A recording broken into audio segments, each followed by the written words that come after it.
आज हम लोग क्लाइमेटोलॉजी में लेक्चर 5 पढ़ने जा रहे हैं। जिन्होंने अभी तक क्लासेस नहीं देखी वो प्रीवियस क्लास देख लें। और आज का टॉपिक हमारा है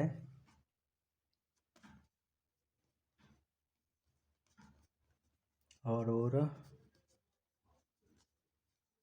borealis and aurora australis.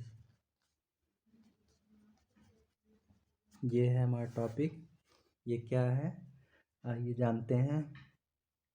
Aurora borealis and aurora australis ये क्या है।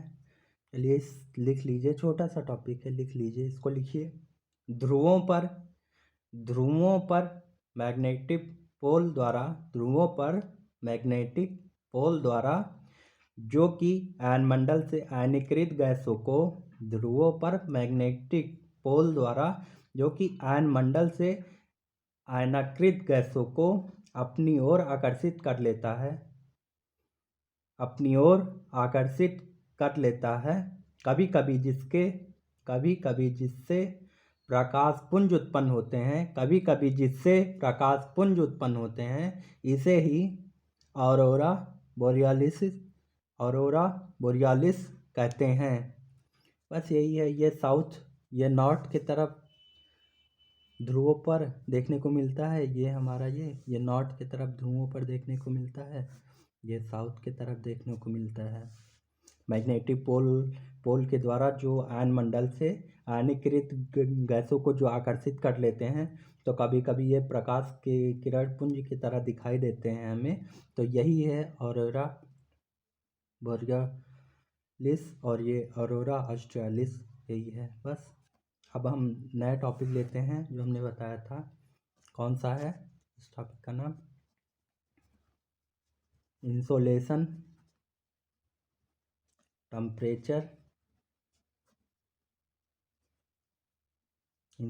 Temperature and heat budget. और जो चीज़ आपको समझ में ना आए उसको प्लीज़ कमेंट में डाल दीजिए, तो हम उस पर ज़रूर ध्यान देंगे। सूर्यताप, तापमान एवं ऊष्मीय बजट। सूर्यताप, तापमान एवं ऊष्मीय बजट, इसके बारे में आज हम पढ़ेंगे। सूर्यताप, तापमान एवं ऊष्मीय बजट, इसके बारे में हम पढ़ेंगे। तो फिर पहले लिखिए, क्योंकि लिखना तो पड़ेगा ही। पहले इसको लिखिए, फिर हम आपको समझाते हैं। देखिए लिखना पड़ेगा। लिखेंगे ना तो उससे क्या होता है कि 50 to 60%, 50% तो आपको ऐसे ही लिखने से समझ में आ जाएगा। चलिए लिखिए। सूर्यताप, तापमान एवं ऊष्मा बजट। अब इसमें लिखिए, ये हेडिंग ऐसे डाल के लिखिए। सूर्य पृथ्वी पर प्राप्त ऊर्जा का 99.9% स्रोत है। सूर्य पृथ्वी पर प्राप्त ऊर्जा का 99.9% स्रोत है। सूर्य जो है उससे प्राप्त पृथ्वी का ऊर्जा का स्रोत क्या है? सूर्य, जो कि 99.9% है। सूर्य की किरणें लगभग 8 मिनट में पृथ्वी पर प्रवेश करती हैं। सूर्य की किरणें लगभग 8 मिनट में पृथ्वी पर प्रवेश करती हैं तथा सूर्य की ऊर्जा का लगभग 1/बिलियनथ भाग, लगभग 1/बिलियनथ भाग पृथ्वी को प्राप्त होता है। सूर्य की ऊर्जा का लगभग 1/बिलियनथ भाग पृथ्वी को प्राप्त होता है, जो भूरासायनिक एवं जैविक चक्रों को नियमित करती हैं तथा जैवमंडल के निर्माण का एकमात्र कारण है। के निर्माण का एकमात्र कारण है। लिख लीजिए। फिर अब इसमें क्या है, ये तो हो गया। अब ये हो गया ना सूर्य की किरणें कितनी इम्पोर्टेंट है, मतलब भू रासायनिक प्रक्रिया हो गई हमारे जलवायु और जीव जंतु के लिए, जो पर्यावरण के लिए, जैविक चक्र के लिए जो बनता है, तो उसको नियमित करती हैं। जैवमंडल के निर्माण को एकमात्र कारण है जैवमंडल का निर्माण सूर्य की किरणें। अब देखिए हम इसमें सोलर कांस्टेंट किसे कहते हैं। अब क्या है सोलर कांस्टेंट, सोलर कांस्टेंट क्या है, तो सोलर कांस्टेंट के बारे में भी लिखिए। सूर्य से प्राप्त ऊष्मा, सूर्य से प्राप्त ऊष्मा ऊर्जा की वह मात्रा, सूर्य से प्राप्त ऊष्मा ऊर्जा की वह मात्रा जो वायुमंडल के ऊपरी सीमा पर, जो वायुमंडल के ऊपरी सीमा पर, सूर्य से प्राप्त ऊष्मा ऊर्जा की वह मात्रा जो वायुमंडल के ऊपरी सीमा पर दिए गए क्षेत्रफल में एक निश्चित काल्यावधि में गणित किया जाता है। सूर्य से प्राप्त ऊष्मा ऊर्जा की वह मात्रा जो वायुमंडल के ऊपरी सीमा पर दिए गए क्षेत्रफल में एक निश्चित कालावधि में गणित किया जाता है, वह सोलर कांस्टेंट या सौर स्थिरांक कहलाता है। वह सोलर कांस्टेंट या सौर स्थिरांक कहलाता है। यह 2 कैलोरीज पर सेंटीमीटर स्क्वायर या मिनट, ये 2 कैलोरी पर सेंटीमीटर स्क्वायर या मिनट है। देखिए ये क्या है सोलर कांस्टेंट, उसमें ऊर्जा की वह मात्रा जो वायुमंडल के ऊपरी, वायुमंडल का है ना, उसके ऊपरी संस्तर में उस इतने भाग में, मान लो इतने क्षेत्र में, दिए गए क्षेत्रफल में एक निश्चित कालावधि में, एक निश्चित टाइम पीरियड में इतने क्षेत्रफल में, जैसे इतना क्षेत्रफल मान लिया गया सेंटीमीटर स्क्वायर, एक ये क्षेत्रफल मान लिया गया, इतने क्षेत्रफल में मान लिया, इसका एरिया ये ए सेंटीमीटर स्क्वायर अगर हम मान लें, इसका एरिया ये ए सेंटीमीटर स्क्वायर में जो ये है, इसमें कितना, मतलब एक निश्चित टाइम में, इसका टाइम कितना, एक निश्चित टाइम में कितनी ऊष्मा की ऊर्जा की मात्रा आ रही है, वही है सोलर कांस्टेंट, सौर स्थिरांक कहलाता है। तो वायुमंडल के ऊपरी सीमा में तो यार कितना है 2 कैलोरीज पर सेंटीमीटर स्क्वायर या 2 कैलोरीज पर मिनट। इसको देखते हैं वो 1 मिनट में कितनी कैलोरीज आ रही वो उतना बताते हैं। अब लिखिए सौर स्थिरांक की गणना समुद्र तल पर नहीं की जाती। सौर स्थिरांक की गणना समुद्र तल पर नहीं की जाती। सौर स्थिरांक की गणना समुद्र तल पर नहीं की जाती, अर्थात इससे सूर्य के किरणों के परावर्तन की, जिसे एल्बिडो कहते हैं, ब्रैकेट में ऐसे लिख दीजिएगा एल्बिडो, अर्थात इसमें सूर्य के किरणों के परावर्तन की, ब्रैकेट में एल्बिडो, परावर्तन की मात्रा को घटाया नहीं जाता। इसमें क्या होता है कि सूर्य से आने वाली ऊर्जा जितनी भी है वो काउंट की जाती है। अब इसमें ये परावर्तन करते हैं बादलों के द्वारा, पृथ्वी के द्वारा, ये मात्रा नहीं घटाई जाती।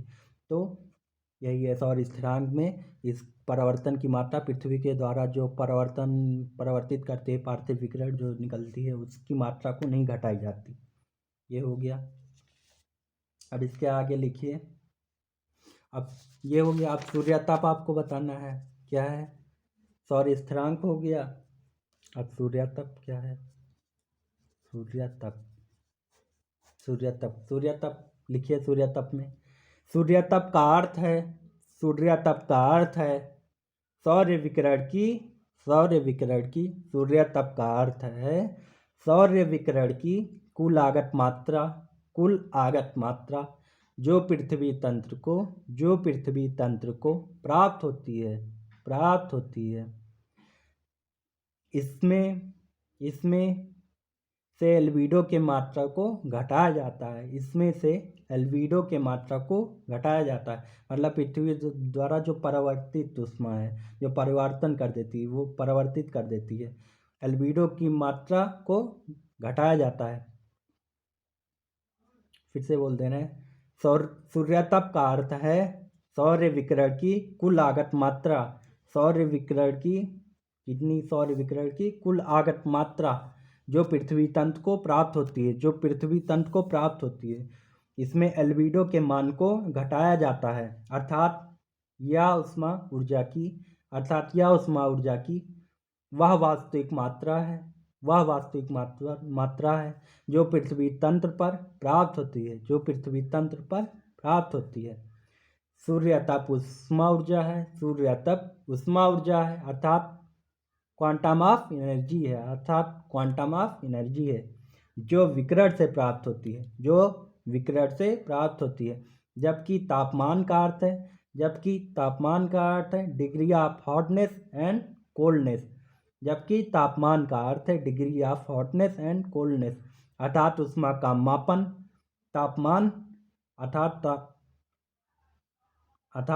मापन क्या होता है? तापमान होता है। अब सूर्य से दो प्रकार की ऊर्जा प्राप्त होती है। सूर्य से क्या? दो प्रकार की ऊर्जा प्राप्त होती है। एक कौन सी ऊर्जा है? जी, कॉर्पस्कुलर, CORPSCULAR, कॉर्पस्कुलर। अभी इसमें लिखिए कॉर्पस्कुलर में क्या है।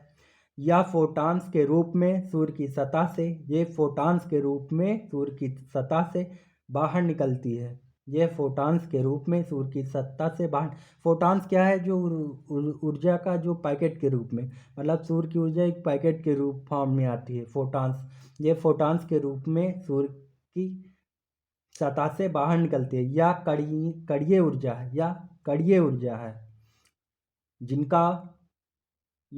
ऊर्जा है जिनका बमबारी सूर्य की सतह से निरंतर होती रहती है। यह पैकेट्स ऑफ एनर्जी है। मतलब एनर्जी जो है पैकेट फॉर्म में आती है, ऐसे पैकेट फॉर्म में आती है एनर्जी। कणीय ऊर्जा छोटे छोटे पैकेट के फॉर्म में आती है एनर्जी। अब दूसरा क्या है? रेडिएशनल एनर्जी है। पहले तो कॉर्पस्कुलर हो गया, दूसरा क्या है? Radiational energy. अब इसमें लिखिए, रेडिएशनल एनर्जी को कहते हैं विकिरित ऊर्जा। लिखिए विकिरित ऊर्जा। यह ऊर्जा बिना किसी माध्यम के भी संचरित होती है। यह ऊर्जा बिना किसी माध्यम के भी संचरित होती है तथा यह विद्युत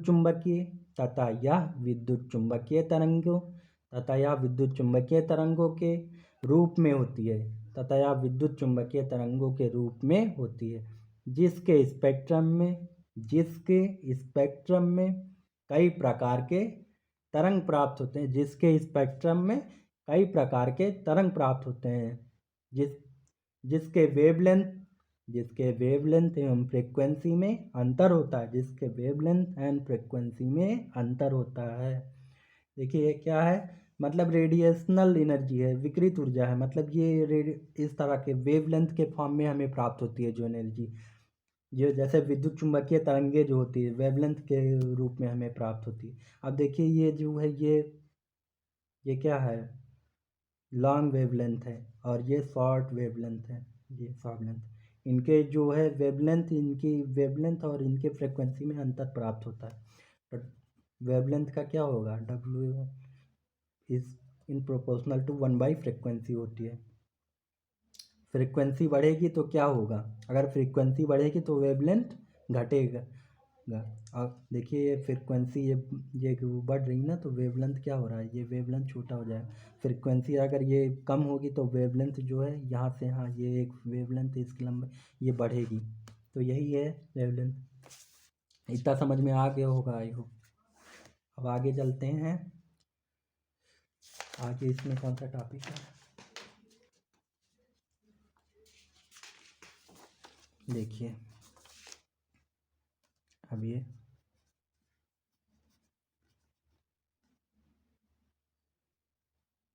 तरंगदैर्घ्य के आधार पर विकिरित तरंगों का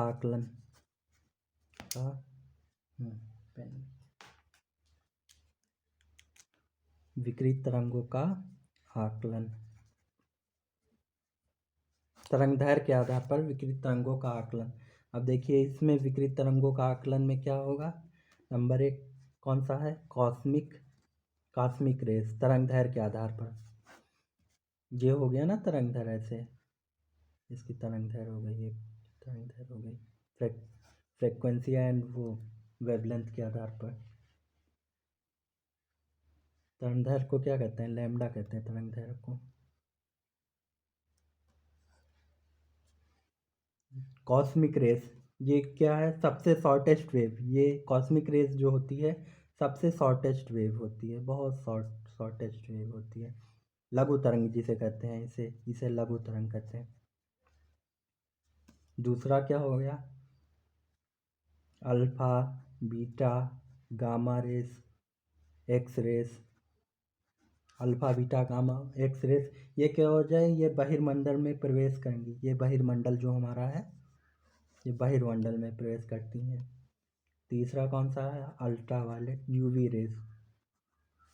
ये आयन मंडल में प्रभावी होती हैं। ये कौन से मंडल में, आयन मंडल में प्रभावी होती हैं, आयन मंडल में प्रभावी होती हैं।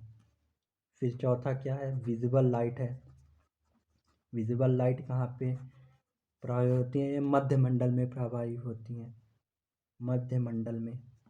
विजिबल लाइट कहाँ होती हैं प्रभावी, मध्य मंडल में प्रभावी होती हैं। फिर पांचवा कौन सा है, इंफ्रारेड, रेडियो वेव्स, माइक्रोवेव्स। ये सब कहाँ प्रभावित होती है, ये सब क्षोभ मंडल में प्रभावित होती है, क्षोभ मंडल में प्रभावित होती हैं। और क्षोभ मंडल में जो ऊष्मा आती है इन्हीं के द्वारा होती है, इंफ्रारेड, रेडियो वेव्स, माइक्रोवेव्स के द्वारा ही क्षोभ मंडल में ऊष्मा आती है। तो ये हमारी तरंगदैर्घ्य के आधार पर विकिरित तरंगों का बताया गया। इतने प्रकार की विकिरित तरंगें होती हैं, इनके बारे में थोड़ा थोड़ा आप पढ़ लीजिएगा अगर आपको मतलब वो है। कॉस्मिक रेस क्या है, alpha, beta, gamma, x rays क्या है, यूवी रेस क्या है, विजुअल लाइट क्या है, इंफ्रारेड, रेडियो वेव, माइक्रोवेव, ये सब। तो अब इसके आगे का हम देखते हैं। अब कौन सा टॉपिक हमारा है, सूर्य तप जो है, सूर्य तप के सूर्य तप या तापमान के आधार पर हम मान लेते हैं, तापमान के वितरण, सूर्य तप या तापमान के वितरण को प्रभावित करने वाले कारक। सूर्यताप और तापमान को प्रभावित करने वाले कारक, सूर्यताप और तापमान को प्रभावित करने वाले कौन कौन से कारक हैं, मतलब जिससे सूर्यताप की मात्रा प्रभावित होती है या तापमान प्रभावित होता है, तो वो कौन कौन से कारक हैं। तो नंबर पहला क्या होता है, angle of incident, angle of incident ये हो गया।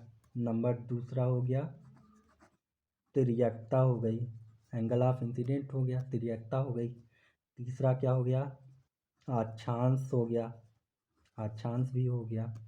चौथा हो गया पृथ्वी की वक्रीयता हो गई, पृथ्वी की वक्रीयता हो गई।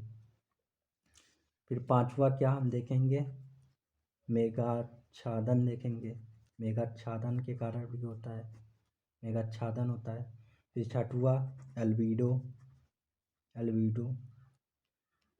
और क्या होगा, थल जल का वितरण, थल जल का वितरण के आधार पर भी देखेंगे हम। समुद्री धाराएं भी देखेंगे, समुद्री धाराएं, ऊंचाई, पवन तंत्र, ये सब तो बात के टॉपिक हैं। तो ये हम पहले देखेंगे, एंगल ऑफ इंसिडेंट, तिर्यकता, अक्षांश, मेघाच्छादन, एल्बिडो और पृथ्वी की वक्रीयता, थल जल का वितरण, ये सब देखेंगे कि सूर्यताप की मात्रा और सूर्यताप और तापमान के वितरण को, जो सूर्यताप की मात्रा है और तापमान के वितरण को प्रभावित करने वाले कारक, ये सब कारक जो प्रभावित करते हैं ये देखेंगे हम। चलिए अब पहले तो हम लिखते हैं एंगल ऑफ इंसिडेंट। क्या है, एंगल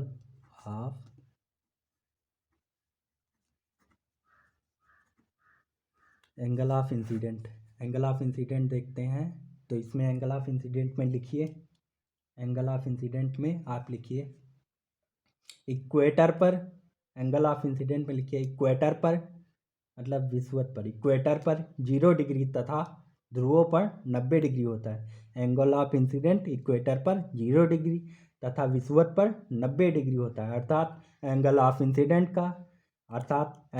इंसिडेंट का सूर्य तप की मात्रा से व्युत्क्रमानुपाती संबंध होता है। एंगल ऑफ इंसिडेंट का सूर्य तप की मात्रा से व्युत्क्रमानुपाती संबंध होता है, व्युत्क्रमानुपाती संबंध होता है। अब देखिए हम इसको समझा देते हैं।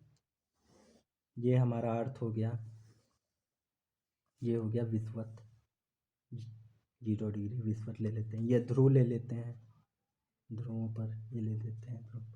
अब देखिए ये सूर्य है, ये सूर्य है, सूर्य की किरणें ऐसे आई, विषुवत पर क्या हो रही हैं, विषुवत पर 0 डिग्री। देखिए विषुवत ये 90 डिग्री ना ऐसे बना लीजिएगा, 90 डिग्री नहीं, विषुवत पर ये 0 डिग्री रहती हैं, क्योंकि ये देखिए इसके बीच में एंगल कहीं बन रहा है, ऐसे जाएंगे ऐसे ही वापस लौट।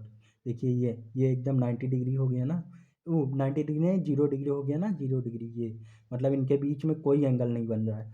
तो विषुवत पर क्या होंगी, एंगल ऑफ इंसिडेंट सूर्य से आने वाली जो किरणें जो विषुवत पर क्या होंगी, 0 डिग्री होंगी।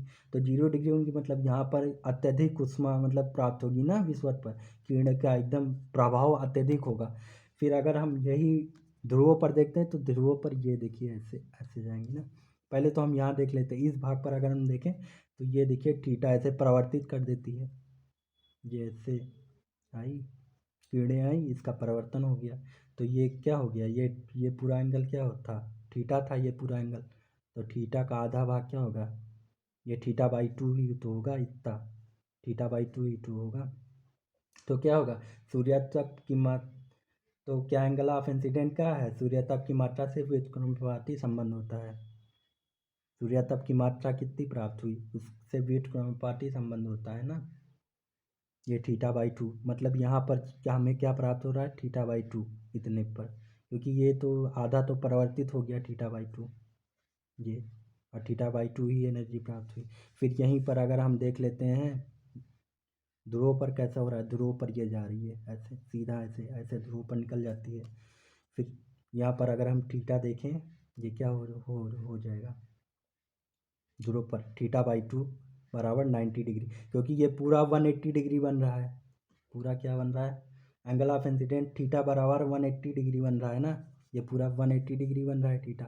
और चूंकि प्राप्त क्या हो रहा है एंगल ऑफ इंसिडेंट थीटा बराबर क्या हो रहा है, 90 डिग्री प्राप्त हो रहा है, यही है एंगल ऑफ इंसिडेंट।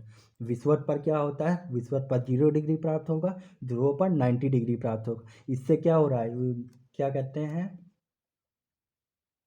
अब समझ में आया आप लोगों को, इससे क्या हो रहा है, इससे सूर्यातप की मात्रा में परिवर्तन हो रहा है ना। सूर्यातप की मात्रा कहाँ पर, जैसे ध्रुवों पर 0 डिग्री पर, तो क्या होता है, सूर्यातप की मात्रा व्युत्क्रमानुपाती होती है किसका, एंगल ऑफ इंसिडेंट। अगर एंगल ऑफ इंसिडेंट क्या होगा, बढ़ेगा, तो सूर्यातप की मात्रा घटेगी। यही है सूर्यातप की मात्रा और एंगल ऑफ इंसिडेंट, और उसमें सूर्यातप की मात्रा में वो होता है, व्युत्क्रमानुपाती होता है। फिर अब देखते हैं अब तिर्यकता क्या है, तिर्यकता क्या है, ये कैसे प्रभावित करते हैं तिर्यकता। देखिए ये हो गया हमारा अर्थ, ये अर्थ हो गया, सूर्य की किरणें ये आ रही हैं, सूर्य की किरणें, ये सूर्य की किरणें किस पर आ रही हैं, ये हो गया, ये विषुवत हो गया। ठीक, यहाँ पर मान लेते हैं आर दूरी ट्रैवल की सूर्य की किरणें, कितना आर दूरी ट्रैवल की, ए स्क्वायर क्षेत्रफल हमने मान लिया इसका, ये जितना एरिया कवर कर रही है उसका क्षेत्रफल ए स्क्वायर मान लिया, कवर कर रही है सूर्य की किरणें, तो ट्रैवल डिस्टेंस आर कवर की।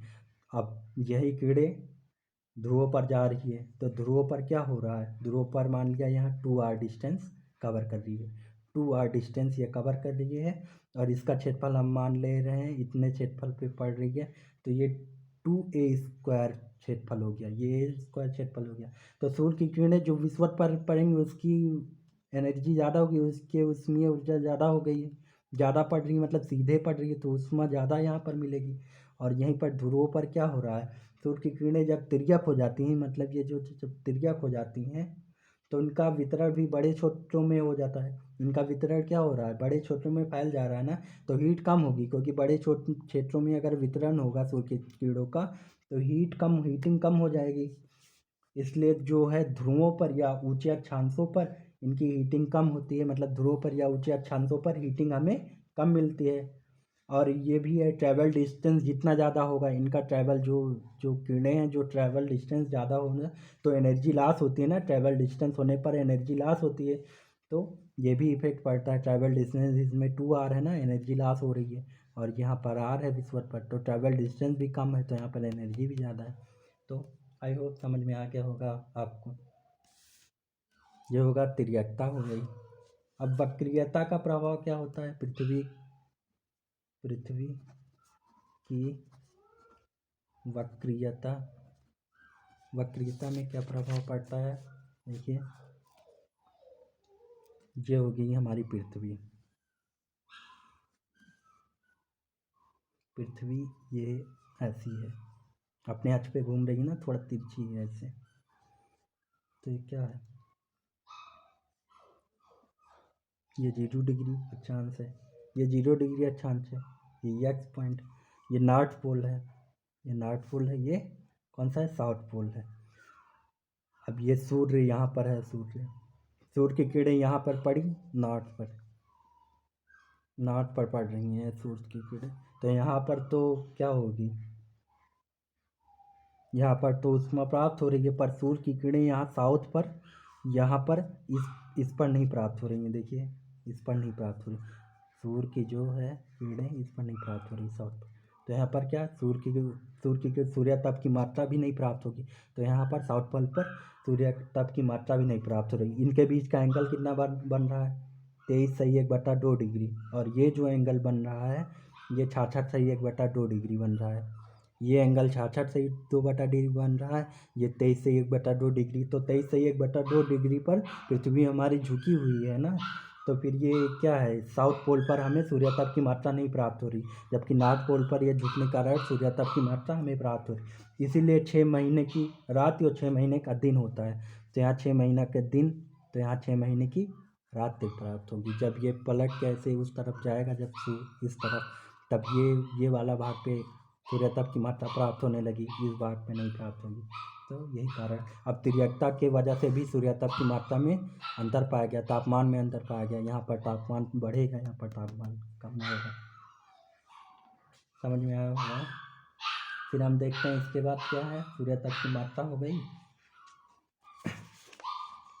अब थल जल का वितरण भी देख लेते हैं, थल जल का वितरण। थल जल का वितरण में हम देखते हैं, देखिए ये हो गया हमारा,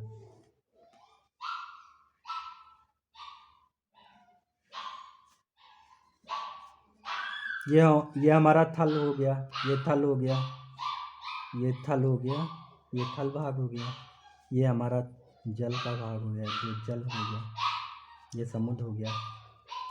ठीक, यहाँ पर अगर ये अब थल जल के वितरण के हो, थल जो होता है जैसे पृथ्वी जो होती है, ये थल भाग जो होता है वो जितना ही जल्दी गर्म होता है, जितना ही जल्दी ऊष्मा का अवशोषित करता है, उतना ही जल्दी पार्थिव किरणों की वजह से इसका क्या होता है, ऊर्जा को विमुक्त कर देता है।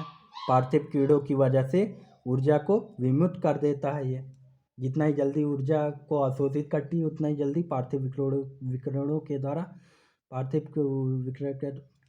किरणों के द्वारा ये क्या हो जाती है, ऊर्जा को विमुक्त कर देती है।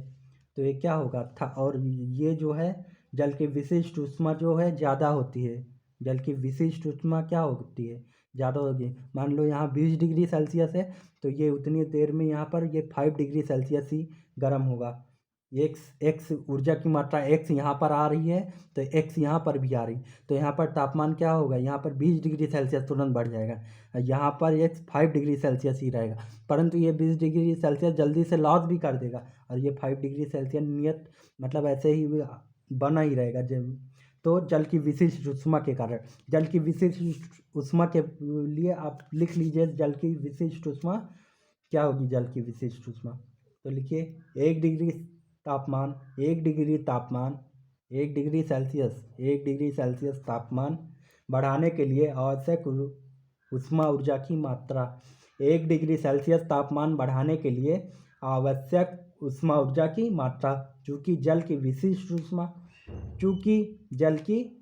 ऊष्मा अधिक होती है, चूँकि जल की विशिष्ट ऊष्मा अधिक होती है, अतः यह देर से गर्म एवं देर से ठंडा होता है। अतः यह देर से गर्म एवं देर से ठंडा होता है एवं लगभग वर्ष भर औसत तापमान में कोई विशेष अंतर उत्पन्न नहीं होता एवं लगभग वर्ष भर औसत तापमान में कोई विशेष अंतर उत्पन्न नहीं होता, बल्कि यह ऊष्मा ऊर्जा का संरक्षण करता है। अतः इसे हीटिंग सिंक कहते हैं।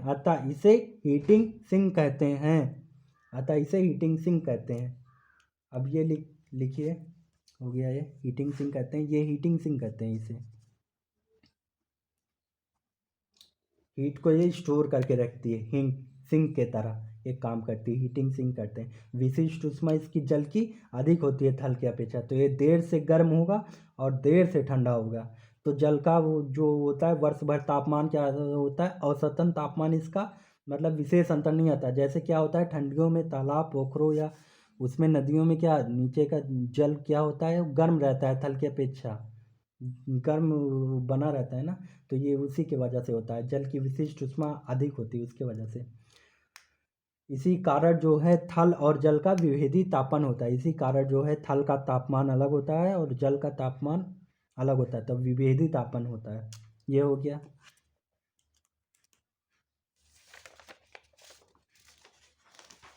अब हम देखते हैं टेम्परेचर बेल्ट एंड डिस्ट्रीब्यूशन।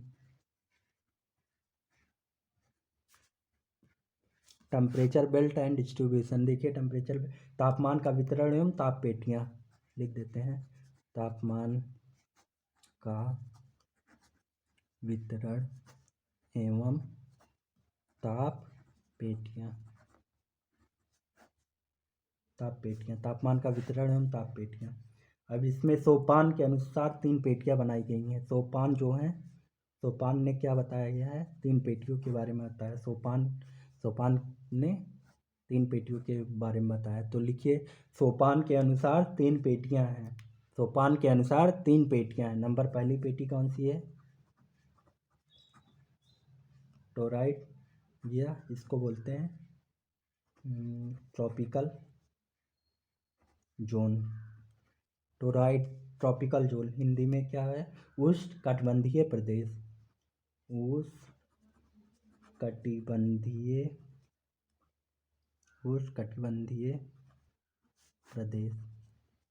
उष्णकटिबंधीय प्रदेश, ट्रॉपिकल जोन टोराइड। ठीक है, ये हो गया। तो इसमें लिखिए ये पृथ्वी को ये पेटियाँ होती हैं ना, ये अभी हम बताएंगे आगे।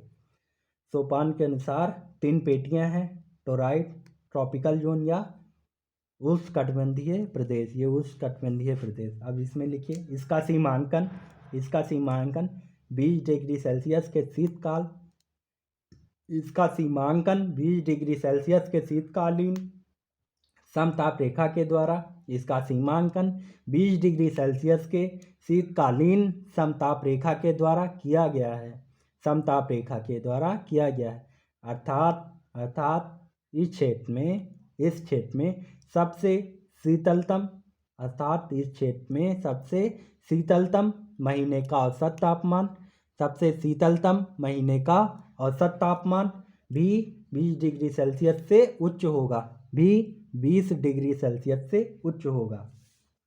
अब दूसरा लिखिए आर्कटिक सर्कल। अब लिखिए आर्कटिक सर्कल में टेम्परेट जोन ठीक है, temperate zone, TMPERAT, temperate zone. समशीतोष्ण इसको बोलेंगे हम, समशीतोष्ण, समशीतोष्ण। आर्कटिक सर्कल में टेम्परेट जोन समशीतोष्ण। देखिए इसमें लिखे, यहाँ शीतकालीन तापमान 0 डिग्री सेल्सियस तक जा सकता है। यहाँ शीतकालीन तापमान 0 डिग्री सेल्सियस तक जा सकता है। यहाँ शीतकालीन तापमान 0 डिग्री सेल्सियस तक जा सकता है। अब तीसरा लिखिए,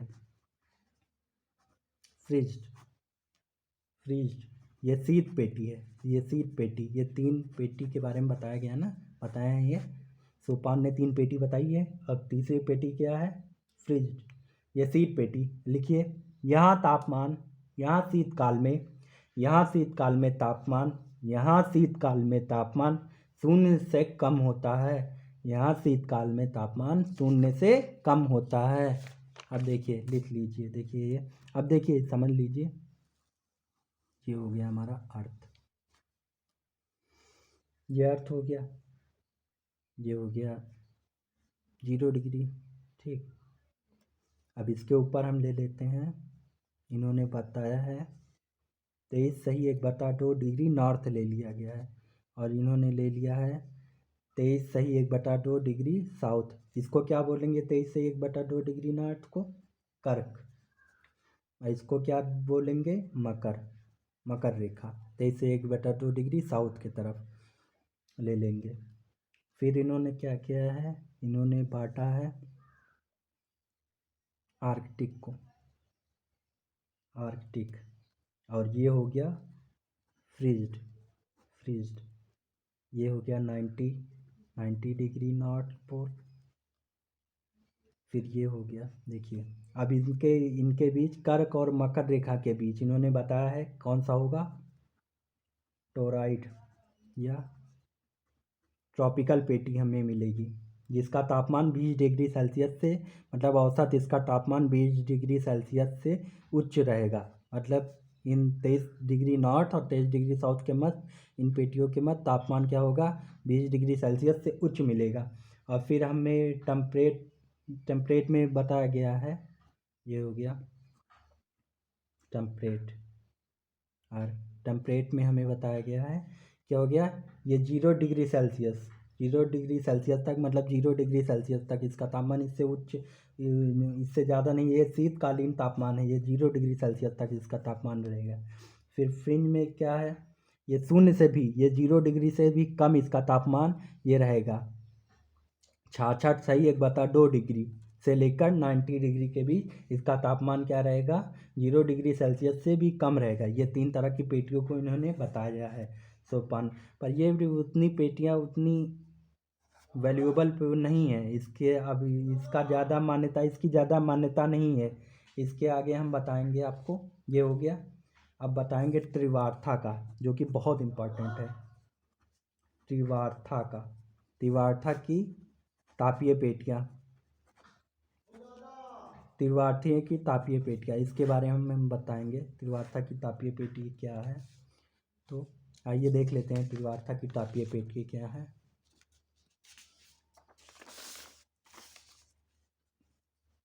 ये हो गया हमारा अर्थ नीचे।